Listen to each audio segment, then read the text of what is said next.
Miss आप recording start कर और काइंडली आप मुझे होस्ट भी बना दीजिएगा, मैं स्क्रीन शेयर कर लूंगा।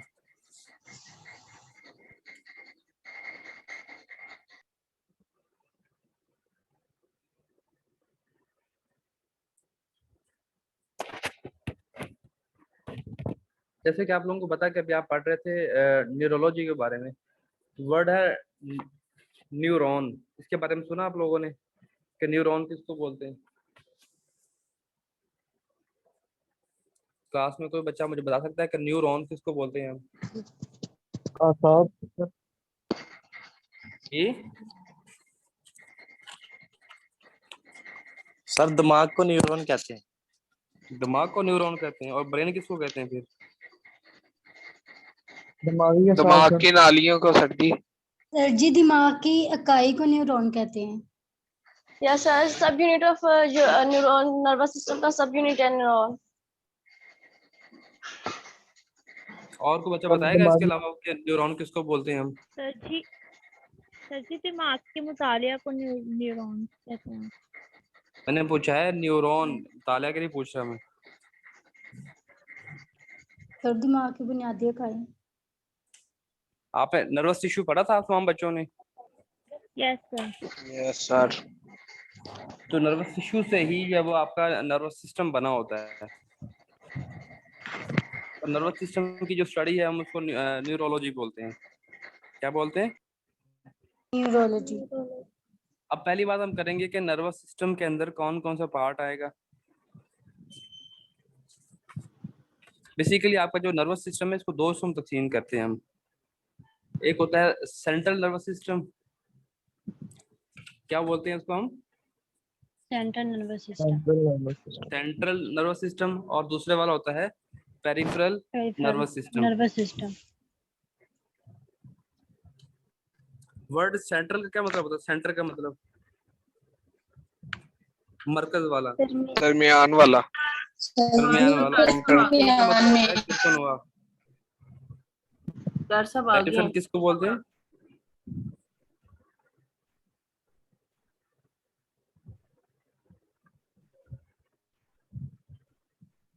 तुम्हारे बच्चों को मेरी आवाज आ रही है? जी सर। जी सर जी। डॉक्टर साहब आ गए? जी सर जी। ज्वाइन करवाते हैं, देखिए क्या कहते हैं वो।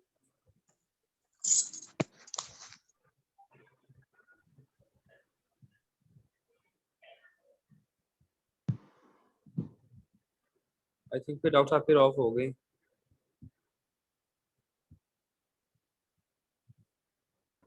नहीं सर ऑन जी में ही है। जी हाँ जी, एक्चुअली मेरा मोबाइल अपडेट होना शुरू हो गया था और मीटिंग इधर से एंड हो गई, तो वो मुझे लिंक दोबारा मिल नहीं रहा था। अच्छा जी, हम न्यूरोलॉजी पढ़ रहे थे। मैंने आपको बताया न्यूरोलॉजी में हम नर्वस सिस्टम की स्टडी करते हैं। नर्वस सिस्टम को हम दो पार्ट्स में डिवाइड करते हैं, एक सेंट्रल नर्वस सिस्टम और एक peripheral nervous system. Central nervous system body के सेंटर में होता है और पेरिफेरल नर्वस सिस्टम बॉडी के पेरिफेरीज में होता है। जो पेरिफेरीज का मतलब होता है कॉर्नर, किनारे, ठीक है। तो इन सारे सिस्टम की स्टडी को जो है वो हम न्यूरोलॉजी कहते हैं। चलें जी, कौन बच्चा जो है वो रीड करेगा?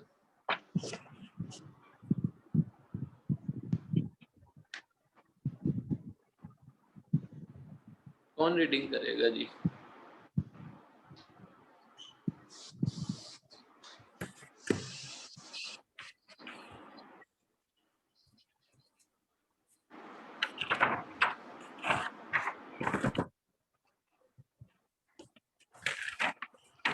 कौन रीडिंग करेगा? आवाज आ रही है मेरी? जी सर। सर आप बता दें। चलें आप रीडिंग करें। सर जी मैं। जी आप ही करें रीडिंग, आपका माइक ओपन है। जी सर। न्यूरोलॉजी इल्म असाब जिस्म के मुख्तलिफ हिस्सों से एहसासात को दिमाग तक पहुंचाने और दिमाग से अहकामात को जिस्म के मुख्तलिफ हिस्सों तक पहुंचाने वाले अज़ा का मुतालिया न्यूरोलॉजी कहलाता है। न्यूरॉन न्यूरोलॉजी, ठीक है। जी वेट करें। न्यूरोलॉजी जो है वो बॉडी से डिफरेंट फीलिंग्स ब्रेन तक पहुंचाना और ब्रेन से उनके मुताबिक ऑर्डर लेके बॉडी के उन हिस्सों तक पहुंचाना, ठीक है। इस सारी प्रोसेस में जो जो चीज़ें इस्तेमाल होती हैं वो सब की स्टडी को जो है वो क्या कहते हैं, न्यूरोलॉजी, ठीक है। हमारे ब्रेन का या हमारे नर्वस सिस्टम का क्या काम है, हमारी बॉडी के हर फंक्शन को कंट्रोल करना, ठीक है। और वो सारे कैसे कंट्रोल होते हैं वो हम आगे पढ़ते हैं। चलें जी सर। न्यूरॉन ये असाबी निज़ाम की साख्त और फ़ाल के लिहाज से बुनियादी इकाई है। इसके 3 हिस्से होते हैं, न्यूक्लियस, एक्सॉन और डेंड्राइट्स। ठीक है। न्यूरॉन, जैसे हमने पढ़ा कि हर चीज़ का कोई बेसिक यूनिट होता है, तो हमारे नर्वस सिस्टम का जो बेसिक यूनिट है वो न्यूरॉन है, ठीक है।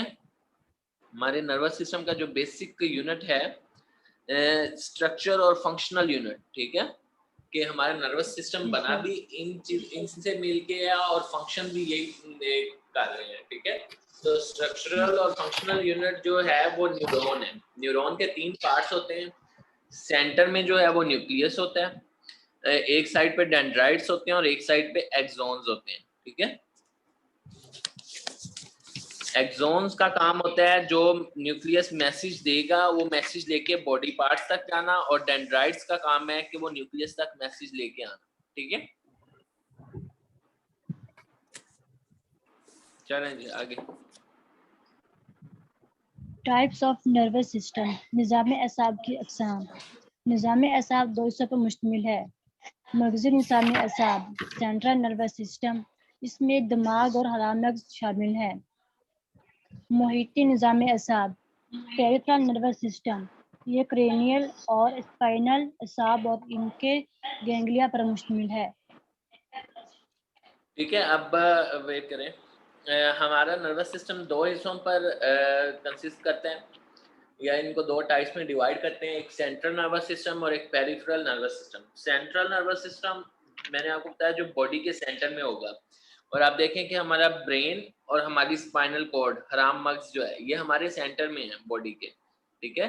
तो इनको हम क्या कहेंगे, सेंट्रल नर्वस सिस्टम, ठीक है। पेरिफेरल नर्वस सिस्टम जो बॉडी के पेरिफ्रीज या किनारों पे जाएगा, कॉर्नर्स पे जाएगा, और वो आपको पता है कौन जाता है, नर्व्स जाती हैं, असाब जाते हैं।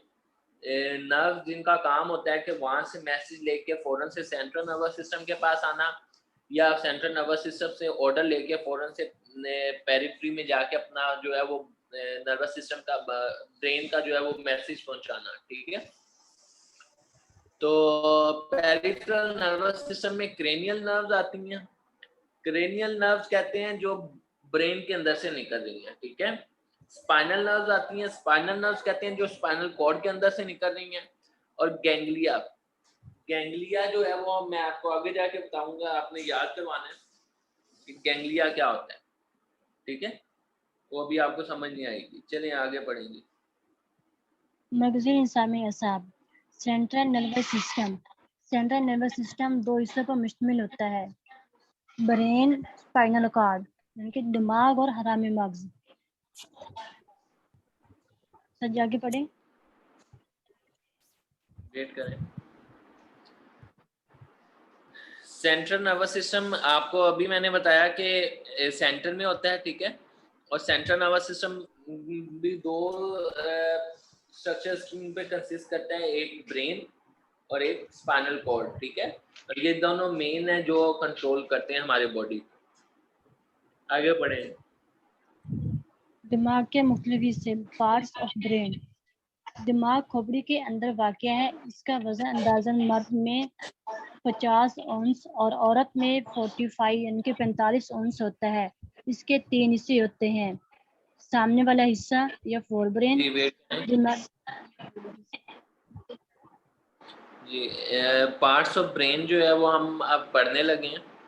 अच्छा, एक जब आपको लगे कि लेक्चर जो है वो काफ़ी हो गया, जितना आप लोग उसको इजीली रिवाइज कर सकते हो, उसको पढ़ सकते हो, आप मुझे बता दिया करो कि यहाँ तक जो है वो बहुत है, बाकी फिर नेक्स्ट जो है वो अगले दिन पढ़ेंगे, ठीक है। जी तो ठीक है पार्ट्स सर ऑफ ब्रेन हम पढ़ रहे हैं, पार्ट्स ऑफ ब्रेन हम पढ़ रहे हैं। पार्ट्स ऑफ ब्रेन में जो है वो सबसे पहले तो ये आपको जो है वो वेट लिखा हुआ है। दिमाग आपको सबसे पहले पता होना चाहिए कि होता कहाँ पे है। जो हमारा स्कल है, जो खोपड़ी है, उसके अंदर होता है, ठीक है। उसके ऊपर स्कल बोन्स होती हैं। फिर उसके बाद उसका वेट लिखा हुआ है कि मेल में 50 ऑन्स होता है, फीमेल में 45 ऑन्स होता है। अब ब्रेन के 3 पार्ट्स होते हैं, ठीक है। दिमाग के 3 हिस्से होते हैं, fore brain, mid brain, hind brain, हाँ जी। ठीक है। जी सर। फोर ब्रेन होते हैं, fore brain, mid brain, hind brain, ठीक है। फोर ब्रेन कहते हैं सामने वाला हिस्सा या ऊपर वाला हिस्सा, ठीक है। मिड ब्रेन दरमियानी हिस्सा, हाइंड ब्रेन पीछे वाला हिस्सा, ठीक है। तो ये हमारे ब्रेन के 3 हिस्से हैं, ठीक है। फोर ब्रेन है, मिड ब्रेन है और हाइंड ब्रेन है, ठीक है। आप पीछे डायग्राम ओपन करो।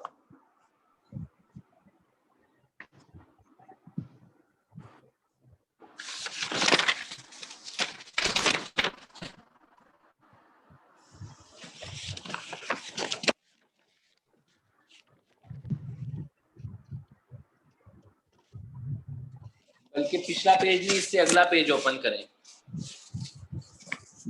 यहाँ पे हाइंड ब्रेन लिखा हुआ है। जी सर। मिल गया? जी सर। जी, यहाँ पे आप देखें, यहाँ पे आप देखें, ये हमारे ब्रेन, हमारा ब्रेन बना हुआ है, ठीक है। सबसे ऊपर जो है वो फोर्थ ब्रेन है, जहाँ पे सेरिब्रल हेमिस्फीयर लिखा हुआ है, ठीक है, वो फोर्थ ब्रेन है। उससे नीचे आ जाए दरमियान में तो मिड ब्रेन लिखा होगा, चौथे नंबर पे।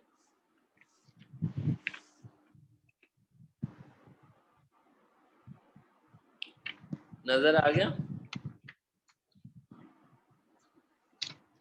सबसे ऊपर फोर्थ ब्रेन है, दरमियान में मिड ब्रेन आ गया, और मिड ब्रेन से नीचे वाला जितना ब्रेन का पोर्शन है वो हाइंड ब्रेन होगा, ठीक है। हाइंड ब्रेन का मतलब ये नहीं है कि आप आगे से स्टार्ट करें, पहले फोर्थ ब्रेन आएगा, दरमियान में मिड ब्रेन आ गया और पीछे। ये देखें जी, ये सर ने डायग्राम शेयर की है।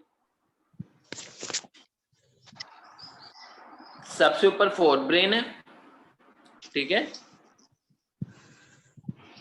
दरमियान में ग्रीन कलर का मिड ब्रेन आ गया, और उससे नीचे जो है वो येलो कलर का वो हाइंड ब्रेन आ गया, ठीक है। ये इसके स्क्रीनशॉट ले लें, ये आपको जो है वो समझने में आसानी होगी।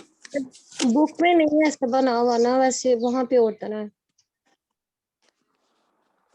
यहाँ पे कलर पिक्चर बनी हुई है, और ये बड़ी अच्छी जो है वो सर ने शेयर की है, आपको इजीली समझ आ जाएगी।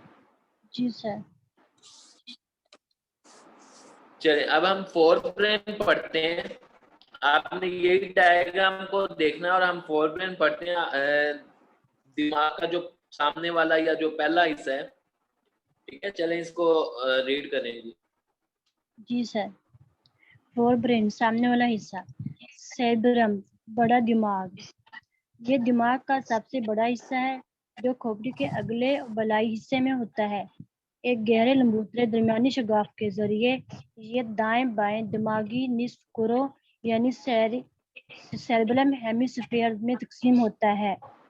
ये दोनों कुरे गहराई में अपनी अपनी असास पर सफेद असबी रेशों के जरिए जुड़े होते हैं।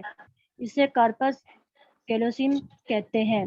दोनों निस्कुरों को अलग रखने वाली झिल्ली को फ्लेक्स सेरेब्री कहते हैं। वेट करें। जी सर।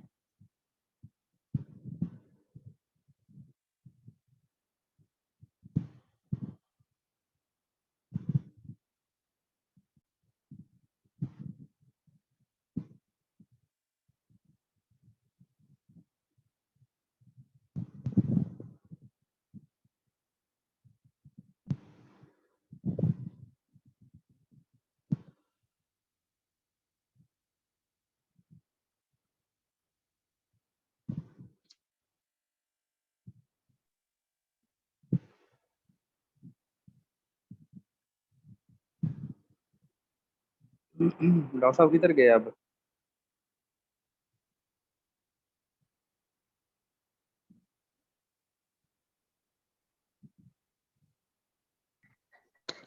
ये ऑफ हो गया। तो वेट का बोल के गए आप लोगों को? नहीं,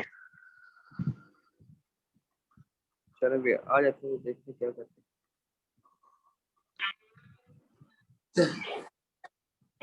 सेरिब्रम, फोर ब्रेन में सबसे बड़ा पोर्शन जो है वो सेरिब्रम होता है, और सेरिब्रम हमारे दिमाग का भी सबसे बड़ा पोर्शन है, ठीक है। सेरिब्रम जो है उसको दिमागे अकबर भी कहते हैं, ठीक है। सेरिब्रम को दिमागे अकबर भी कहा जाता है। सेरिब्रम जो है वो हमारे ब्रेन का सबसे बड़ा पोर्शन है। ये आपको नजर आ रहा होगा, जो फोर ब्रेन लिखा हुआ है ये एक्चुअल में क्या है, ये सेरिब्रम ही है, ठीक है। ये हमारे फोर हेड से लेके, हमारे माथे से लेके हमारी बैक नेक तक जो है वो ऊपर जितना भी ये आपको ऑरेंज कलर का पोर्शन नजर आ रहा है, ये सारे का सारा जो है ये सेरिब्रम में, ठीक है। जी सर। उसके बाद इसको ये पूरे हेड में होता है, तो इसको दरमियान में से जो है वो डिवाइड कर दिया जाता है। जैसे आपने बोन्स पढ़ी थी, जो स्कल बोन्स पढ़ी थी, तो आपने देखा था कि ऊपर जो है वो प्राइटल बोन्स दो थी, एक राइट थी और एक लेफ्ट थी, और दरमियान में उनके जो है वो जोड़ जॉइंट बना हुआ था, ठीक है। इसी तरह हमारा सेरिब्रम पूरे सर पे फैला हुआ है, तो उसको दरमियान से हमने जब डिवाइड किया तो वो दो हेमिस्फेयर्स बन गए, ठीक है, दो हाफ सर्कल बन गए, ठीक है। हेमिस्फेयर कहते हैं हाफ स्फेयर को, तो दो हेमिस्फेयर्स बन गए, जिसको हमने क्या कह दिया, सेरिब्रल हेमिस्फेयर, ठीक है। तो हमें यहाँ से पता चल गया कि सेरिब्रल हेमिस्फेयर दो होते हैं जो मिलके फोर ब्रेन बनाते हैं, ठीक है। अब सेरिब्रल हेमिस्फेयर दो हैं, ठीक है, एक राइट सेरिब्रल हेमिस्फेयर है और एक लेफ्ट सेरिब्रल हेमिस्फेयर है। अब हमारी बॉडी के जितने भी काम हैं जो हम करते हैं, जैसे हम चलते हैं, जैसे हम बोल रहे हैं, ठीक है, जैसे हम कोई चीज एक जगह से उठा के दूसरी जगह रख रहे हैं, या कोई मतलब कि हम भाग रहे हैं, तो ये जितने भी ये काम है, ये सारे के सारे काम जो हैं ये हमारे सेरिब्रम से या फोर ब्रेन से कंट्रोल होते हैं, ठीक है। इन सब कामों को कौन कंट्रोल करता है या इन सब कामों के लिए ऑर्डर कौन देता है, हमारा फोर ब्रेन देता है, ठीक है। ये आपने बड़े अच्छे तरीके से सुनने हैं। ये सब काम जो हम कर रहे हैं, जैसे अभी मैं बोल रहा हूँ, तो ये बोलने का ऑर्डर कहाँ से आ रहा है, मेरे फोर ब्रेन से आ रहा है। और फोर ब्रेन में आपको पता है कौन सी चीज पड़ी है, सेरिब्रम पड़ा है, ठीक है। और सेरिब्रम को भी हमने दो हिस्सों में डिवाइड किया हुआ है, राइट सेरिब्रल हेमिस्फीयर और लेफ्ट सेरिब्रल हेमिस्फीयर। अब जो राइट सेरिब्रल हेमिस्फीयर है ना, वो हमारी लेफ्ट साइड बॉडी को कंट्रोल करता है, ठीक है, हमारी बॉडी की लेफ्ट साइड को कंट्रोल करेगा। और जो लेफ्ट सेरिब्रल हेमिस्फीयर है वो हमारी बॉडी की राइट साइड को कंट्रोल करेगा। अब आपको इस तरह समझना है कि अगर मैं चल रहा हूँ, अगर मैं वॉक कर रहा हूँ, तो मेरी जो लेफ्ट लेग है वो तभी आगे मूव करेगी जब मेरे राइट सेरिब्रल हेमिस्फीयर से ऑर्डर आएगा, ठीक है। और मेरी जो राइट लेग है वो तभी मूव करेगी जब मेरे लेफ्ट सेरिब्रल हेमिस्फीयर से ऑर्डर आएगा, ठीक है। तो मेरा लेफ्ट सेरिब्रल हेमिस्फीयर मेरी राइट साइड को कंट्रोल कर रहा है, और मेरा राइट सेरिब्रल हेमिस्फीयर मेरी लेफ्ट साइड बॉडी को कंट्रोल कर रहा है, ठीक है। समझ आ गई? जी सर। अब आ गया जब दोनों हेमिस्फीयर एक एक साइड को कंट्रोल कर रहे हैं, तो अगर तो इन दोनों हेमिस्फीयर्स में कोऑर्डिनेशन नहीं होगी, कनेक्शन नहीं होगा, म्यूचुअल अंडरस्टैंडिंग नहीं होगी, तो बैलेंस नहीं रहेगा बॉडी की मूवमेंट्स में। फॉर एग्जांपल अगर कोऑर्डिनेशन नहीं है, राइट सेरिब्रल हेमिस्फीयर ने मेरी लेफ्ट लेग को ऑर्डर किया कि वो आगे मूव करे, उसी टाइम पे एट द सेम टाइम मेरे लेफ्ट सेरिब्रल हेमिस्फीयर ने ऑर्डर दिया कि मेरी राइट लेग भी आगे मूव करे, तो आप मुझे ये बताएं कि एट द सेम टाइम, एक ही टाइम पे दोनों टांगे आगे मूव करके आप चल सकते हो? आप गिर जाओगे, आपसे नहीं चला जाएगा। तो दोनों सेरिब्रल हेमिस्फीयर्स में कनेक्शन, कोऑर्डिनेशन होना बड़ा जरूरी है कि अगर एक सेरिब्रल हेमिस्फीयर ने राइट सेरिब्रल हेमिस्फीयर ने लेफ्ट लेग को ऑर्डर दिया कि वो आगे मूव करे, तो लेफ्ट सेरिब्रल हेमिस्फीयर फौरन से ऑर्डर देगा मेरी राइट लेग को कि वो वहीं पे स्टे करे। और आप देखते हो कि जब आप चलते हो तो एक लेग आगे मूव करती है और एक लेग जो है वो स्टे करती है, और उस तरह आप बड़े इजीली जो है वो उसको चल सकते हो। तो ये कोऑर्डिनेशन दोनों सेरिब्रल हेमिस्फीयर्स में होना बड़ा जरूरी है। और ये कोऑर्डिनेशन किसके थ्रू होती है? फाइबर्स होते हैं, जैसे तारें होती हैं, ये बिजली की तारें एक जगह से करंट लेके दूसरी जगह जाती हैं, इसी तरह फाइबर्स होते हैं। वो फाइबर्स एक सेरिब्रल हेमिस्फीयर से निकल के दूसरे सेरिब्रल हेमिस्फीयर में जाते हैं और उनका आपस में कोऑर्डिनेशन उनकी बनाते हैं। इन फाइबर्स को, इन नस्बी रेशों को हम क्या कहते हैं? कॉर्पस कलोसम। ठीक है, इन फाइबर्स को क्या कहा जाता है? कॉर्पस कलोसम। ठीक है, जो हमारे सेरिब्रल हेमिस्फीयर्स की आपस में कोऑर्डिनेशन करवा रहे हैं ताकि हमारे बॉडी मूवमेंट्स जो हैं वो बैलेंस में रहे।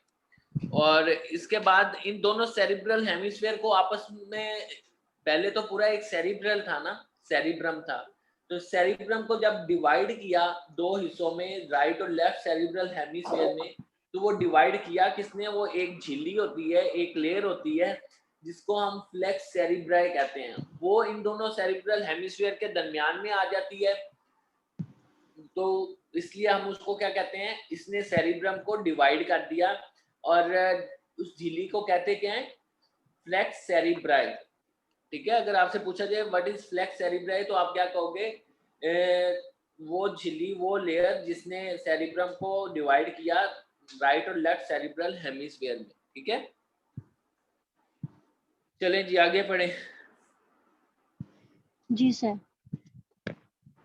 दोनों निस्कुरे मजीद हिस्सों में तकसीम होते हैं। इनके नाम इनके ऊपर मौजूद खोपड़ी की हड्डी की मुनासिबत से रखे गए हैं। मसलन frontal lobe, frontal lobe, temporal lobe और ओसिपिटल लोब। जी वेट करें, ये सर ने बड़ी अच्छी डायग्राम एक और शेयर की है, इसकी भी स्क्रीनशॉट ले लीजिएगा। अब ये आपने स्कल बोन्स पढ़ी थी, आपको याद होगा कि हमने स्कल बोन्स पढ़ी थी। फ्रंट पे जो है वो फ्रंटल बोन होती है, कानों वाली साइड पे जो है वो टेम्पोरल बोन्स होती हैं, ऊपर सर के ऊपर जो है वो पैराइटल बोन्स होती हैं, और बैक साइड पे गर्दन के ऊपर जो है वो ऑक्सीपिटल बोन होती है। तो उसी बोन के हिसाब से, जैसे मैंने आपको बताया कि हमारा सेरिब्रम पूरे ऊपर सर के ऊपर फैला हुआ है, ठीक है, आगे से लेके पीछे गर्दन तक। ठीक है, तो सेरिब्रम इतना बड़ा है तो हमने उसको लोब्स में डिवाइड कर दिया रीजन वाइज। ठीक है, जो फ्रंटल बोन के नीचे होगा पोर्शन उसको फ्रंटल लोब कह देंगे, जो पैराइटल बोन के नीचे होगा उसको पैराइटल लोब कह देंगे, जो टेम्पोरल बोन के नीचे होगा उसको टेम्पोरल लोब कह देंगे, और जो ऑक्सीपिटल बोन के नीचे होगा उसको ऑक्सीपिटल लोब कह देंगे। ठीक हो गया? जी सर। आगे पढ़ेंगे। दोनों निस्कुरे दो किस्म के खलियाती मादों से बनते हैं, यानी सफेद मादा व्हाइट मैटर और भूरा मादा ग्रे मैटर। हर निस्कुरा के बैरूनी हिस्से को सेरिब्रल कॉर्टेक्स कहते हैं, जो भूरे मादे से बनता है। हर निस्कुरे में एक जूफ पाया जाता है जिसे जानबी बतीन यानी कि लेटरल वेंट्रिकल कहते हैं। अच्छा जी, सबसे पहले तो आपको ये पता होना चाहिए कि हमारा नर्वस सिस्टम जो है वो दो तरह के मटेरियल से बनता है। एक को हम वाइट मैटर कहते हैं और एक को हम ग्रे मैटर कहते हैं। ठीक है, ये वाइट मैटर और ग्रे मैटर क्यों कहते हैं वो हमें पता लगाने में आसानी होती है कि इस जगह पे क्या चीज़ पड़ी है। ठीक है, तो न्यूक्लियस जो होते हैं, न्यूक्लियस से क्या होता है? कंट्रोल सेंटर होता है किसी भी चीज का। तो जहां पे न्यूक्लियस होंगे वहां पे ग्रे मैटर होगा। ठीक है, न्यूक्लियस जहां पे भी होंगे वहां पे ग्रे मैटर होगा। ठीक है, चलें जी। अब सेरिब्रल कॉर्टेक्स क्या है? हमेशा कोई भी किसी भी चीज की आउटर साइड को क्या कहते हैं? कॉर्टेक्स। हर चीज की, किसी भी चीज की आउटर साइड को कॉर्टेक्स कहा जाता है। ठीक है, तो सेरिब्रम के आउटर साइड को क्या कहेंगे? Cerebral cortex. सेरिब्रम की आउटर साइड को क्या कहेंगे? Cerebral cortex. और सेरिब्रल कॉर्टेक्स के अंदर क्या पड़े हुए हैं? न्यूक्लियस पड़े हुए हैं। उठो। ओए मेरे को बुलाती। निगत आपकी सेरिब्रल कॉर्टेक्स के अंदर क्या पड़े हैं? न्यूक्लियस पड़े हुए हैं। ठीक है, सेरिब्रल कॉर्टेक्स के अंदर न्यूक्लियस है और वो न्यूक्लियस ही हमारे बॉडी को कंट्रोल कर रहे हैं। और मैंने अभी आपको बताया कि जहाँ पे न्यूक्लियस पड़े होंगे वहां पे कौन सा मैटर होगा, वहां पे कौन सा मटेरियल होगा, ग्रे वाइट मैटर। मैटर। तो हमारा ग्रे मैटर ठीक है, जहाँ पे भी न्यूक्लियस सर। होंगे वहां पे ग्रे मैटर होगा। तो हमारे सेरिब्रल कॉर्टेक्स के अंदर ग्रे न्यूक्लियस पड़े हुए हैं, तो इसलिए वहां पे ग्रे मैटर का वो बना होगा। ठीक है, तो जी हमें सर। फौरन से आसानी हो जाएगी कि ये सेरिब्रल कॉर्टेक्स है, यहाँ पे न्यूक्लियस पड़े हुए हैं, जैसे ही हम ग्रे मैटर को देखेंगे। फिर उसके बाद जो है वो आपको पता चल गया कि सेरिब्रल कॉर्टेक्स होता क्या है। सेरिब्रम का आउटर साइड जो है वो सेरिब्रल कॉर्टेक्स कहलाती है। वहाँ पे ग्रे मैटर का वो बना हुआ है, मतलब कि वहाँ पे न्यूक्लियस पड़े हैं जो हमारे बॉडी के जो फंक्शंस हैं उनको कंट्रोल कर रहे हैं, क्योंकि न्यूक्लियस ही कंट्रोल सेंटर होता है। फिर आ गया lateral ventricle. What is lateral ventricle? Lateral ventricle कहते हैं, आपको पता है वेंट्रिकल किसको कहते हैं? हमने सीवीएस में भी पढ़ा था। होलो चैम्बर जो होता है, जो खाली चैम्बर होता है, खाली खाना होता है, उसको कहा जाता है वेंट्रिकल। ठीक है, जो जी खाली सर। खाना होता है उसको वेंट्रिकल कहते हैं। हमने सीवीएस में पढ़ा था, राइट और लेफ्ट वेंट्रिकल होते हैं। अब ब्रेन के अंदर भी खाली खाने होते हैं और वो 4 होते हैं। ठीक है, 4 खाली खाने होते हैं, वो हम आगे पढ़ेंगे। अभी आपको ये पता होना चाहिए कि पहले 2 खाली खाने, ठीक है, फर्स्ट 2 खाली खाने जिनको हम लेटरल वेंट्रिकल कह रहे हैं, वो हमारे सेरिब्रम के अंदर पड़े होते हैं, सेरिब्रल कॉर्टेक्स के अंदर। ठीक है, ये सर ने शेयर की है तस्वीर। ठीक है, ये सेरिब्रल हेमिस्फीयर है, आउटर साइड से